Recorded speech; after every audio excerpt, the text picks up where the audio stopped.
Welcome to the Blogger Genius Podcast, brought to you by MiloTree. Here's your host, Jillian Leslie.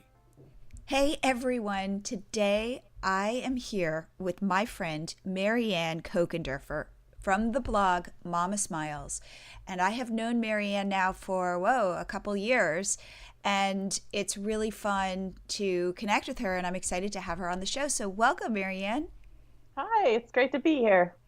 Okay, so let's talk about Mama Smiles. First, tell me about what your blog is. Okay, so Mama Smiles, the central focus is about finding joy in everyday parenting. And for me, everybody is going to find that joy in different ways.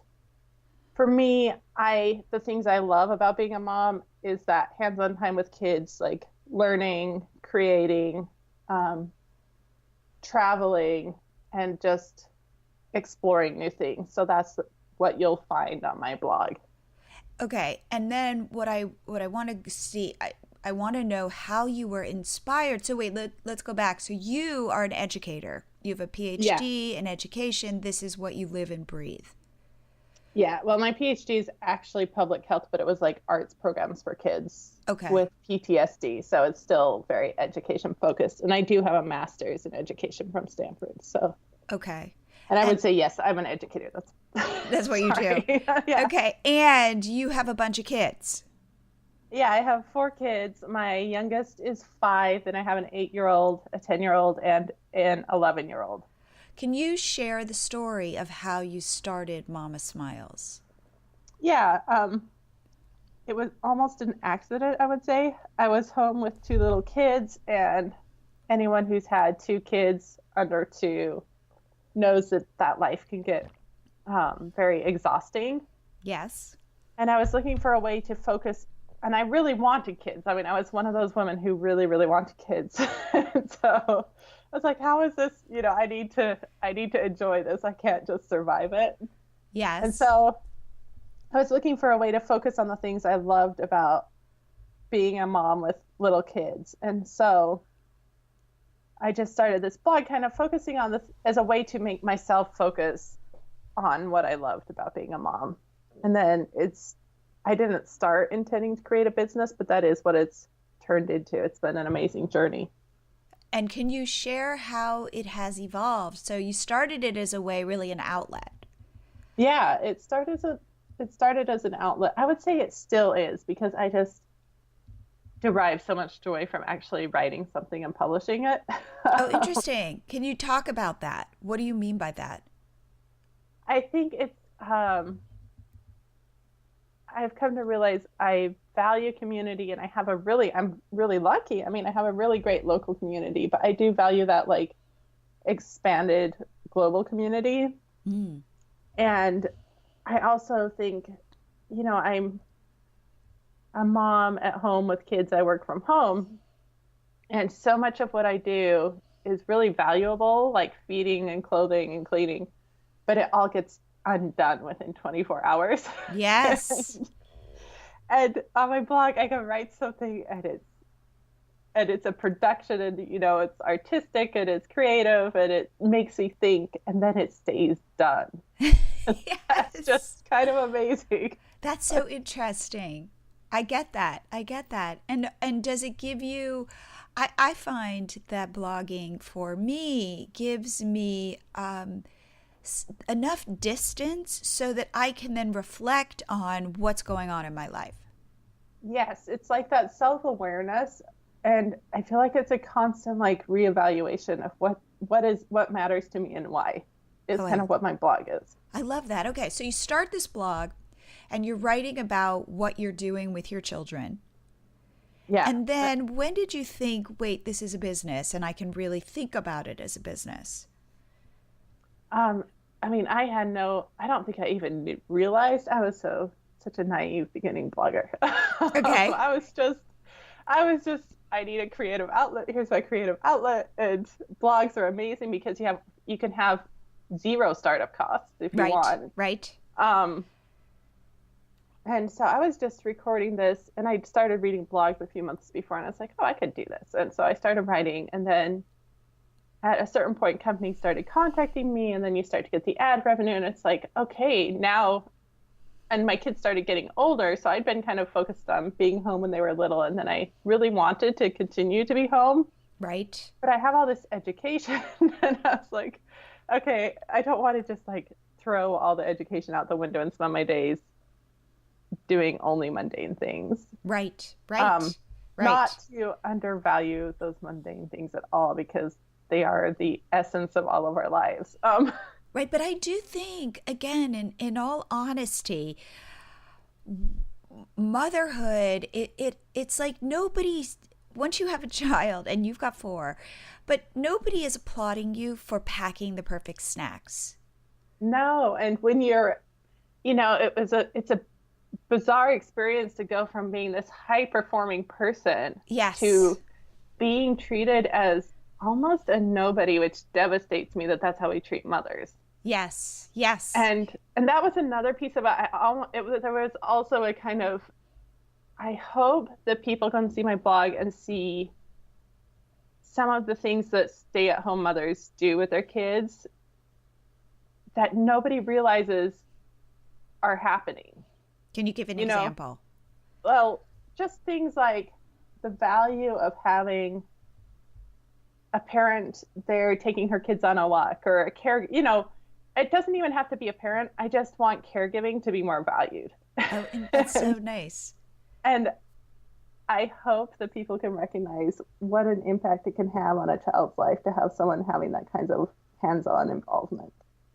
That's because nice. I think we don't realize all that goes into raising a children, or all that can go into, and like how that can reflect on a child's life as an adult even. And one thing I think about is I talk to bloggers all the time, and there's a similarity, especially mothers, which is, it is hard to be working, like we used to work before we had children. And blogging is an opportunity to be home, to be entrepreneurial, and to set your own schedule so you can put as much or as little as you want into it. But that it is a way to carve out something for ourselves. And I think it's healthy for my kids, because they see that I am working, and they see the benefits of that. Right. I mean, if you think back like 100, 200 years ago, mothers were working and children were seeing their mothers work. And then we went through the phase of like mothers, like in the 1950s, mothers, I felt like, almost get reduced to only the housework and the cleaning and the cooking. And again, never undervalue those things. Those are the things that keep us all alive. Right. Absolutely. But those women still had brains, and I felt like that got lost. Yes. Like they almost weren't allowed to for a while. And this has kind of created the happy medium of like still recognizing intellect on at least some level. Right. And giving, I think it's really important for children to see their parents working. I do too. I mean, luckily my husband has a job where they can go see him at work too, but it's really unusual for children to be able to see their parents working. Yes. And yes. that's like a post-industrialization phenomenon. Children used to see their parents working. Right. And I think when they see us working, then it helps them understand why they need to contribute positively to the household, why, they need to be responsible members of a household. And when they can't see us working, they don't really understand, because, they go off to school or daycare, and they aren't given responsibilities there. I mean, school some, but it's still primarily like child-centric. Yes. And I think because that's all they know, they think that we go off and play at work all day. Right. Well, I agree with you. It's funny. As a blogger, I will be in my... See? I'm sorry. No, I get it. Work at home, mom. I get it. But there's something about that. Like, for example, I'll be doing a craft post or a recipe or something, and my daughter is watching me climb on my kitchen chair so that I can take a photograph of whatever I've made.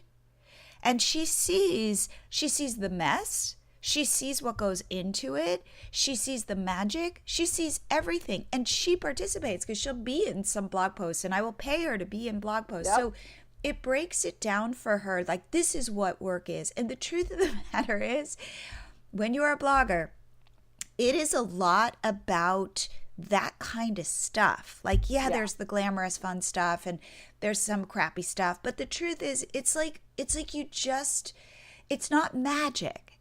No, there's a lot of work. Yeah, and I like that my daughter sees that. Yeah, and I think it's going to help our kids go into the workforce having had that, fly on the wall view and even participant view of what goes into a job. And that's been the highest cost, I feel like, of industrialization for families. I mean, there's environmental, there's lots of costs, but lots of benefits and lots of costs. Yes. But I think it's so important for children to get a view of what a job is. And I would say an entrepreneurial job, because what I love. What'd you say?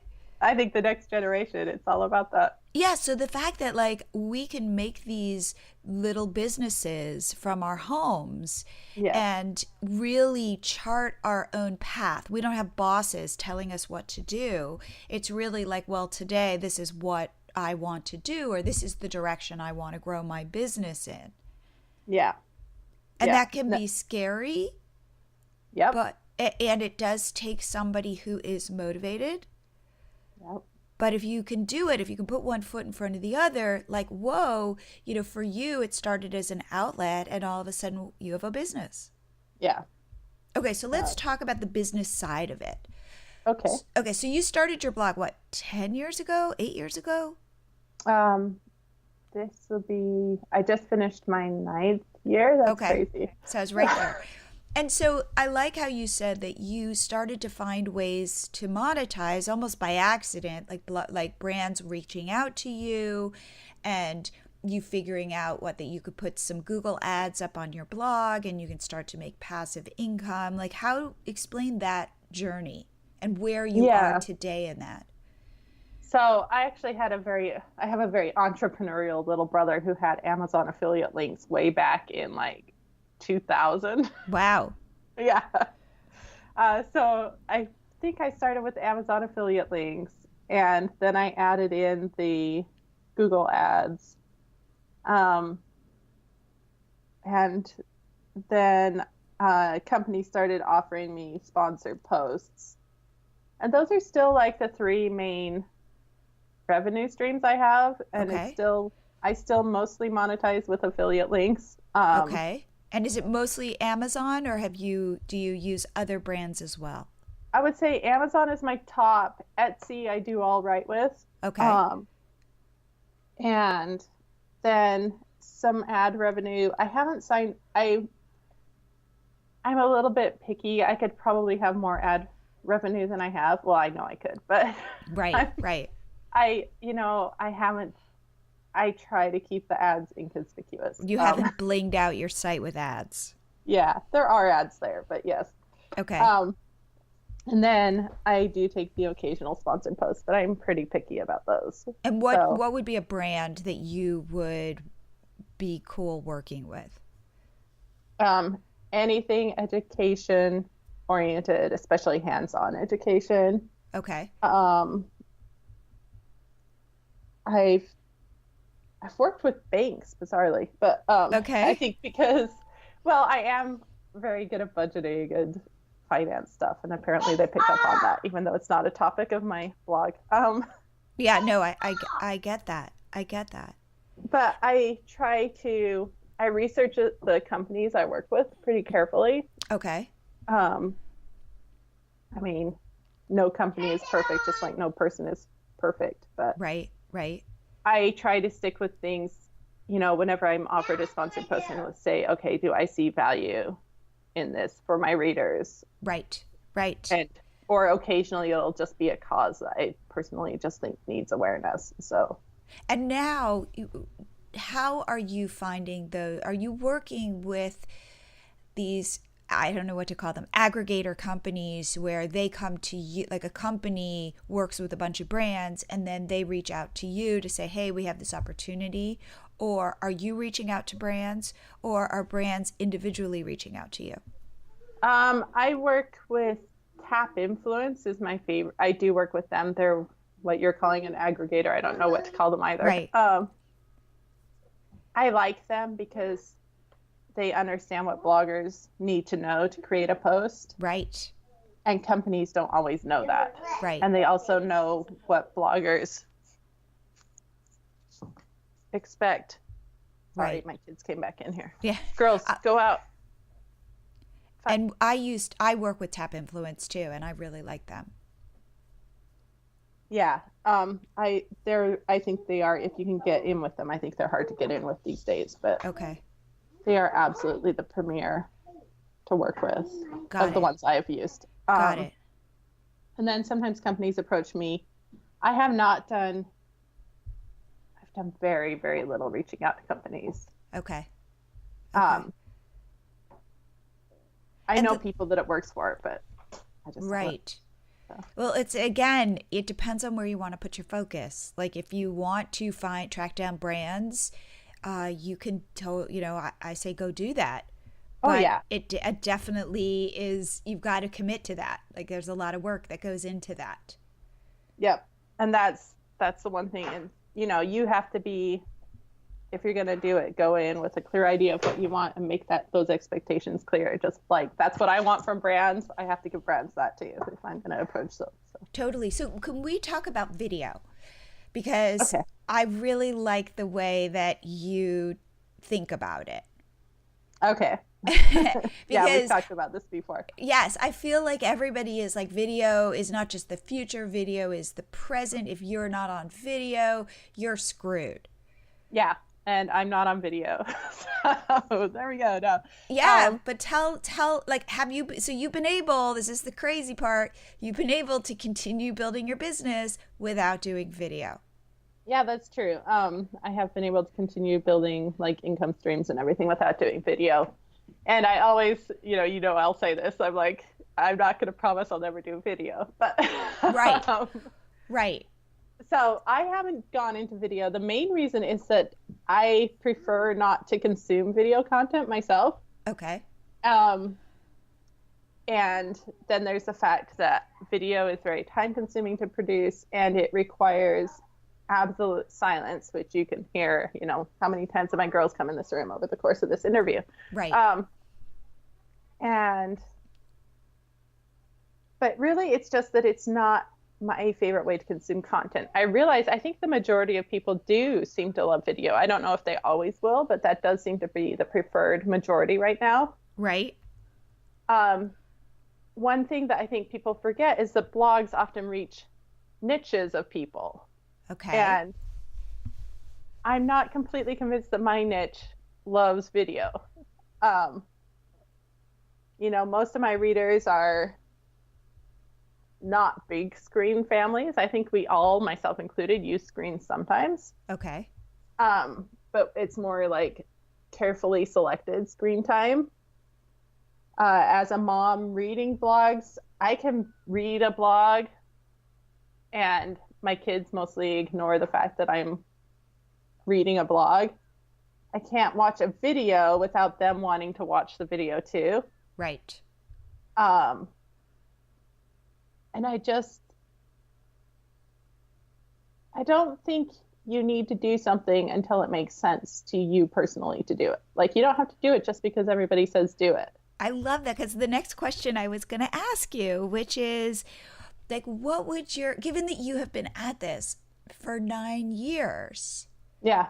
Like, what advice would you give somebody starting off? I really think pick something that you are passionate about and that you can enjoy working hard on, that will be personally rewarding to you to work on for an extended period of time. And then how do you deal with the fact that, like, you're online and you're in communities of other bloggers and you're seeing what they're doing and you're seeing their Instagram and their videos, and how do you navigate what is right for you and what isn't? And do you find that challenging? I was literally raised to be a misfit, so not as much as the average person. That was actually my mother's goal, was to raise misfits. Okay. Yeah. That was frustrating as a teenager, and one of the greatest gifts of my adulthood. So being comfortable being yourself.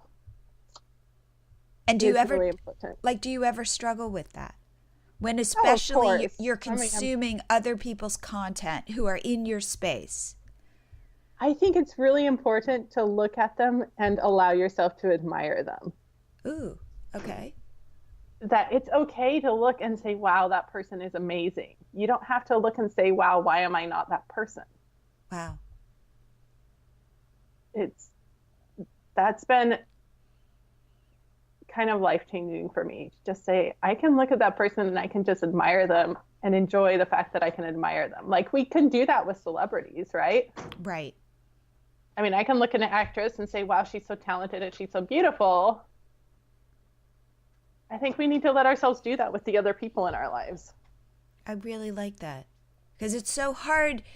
We're also, I know this, I understand that there are evolutionary reasons for this, that we are so self-absorbed. So I don't mean that pejoratively. I don't mean that as like a criticism of us.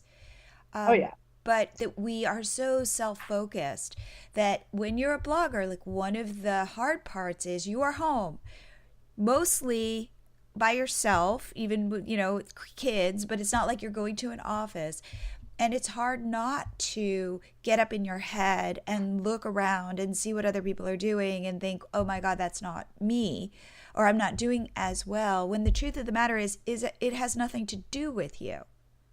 Right. I mean, and it's not, even if it doesn't help anything, even if it did, Yes. So, for example, I just moved into this beautiful house, but I was in a very dark condo.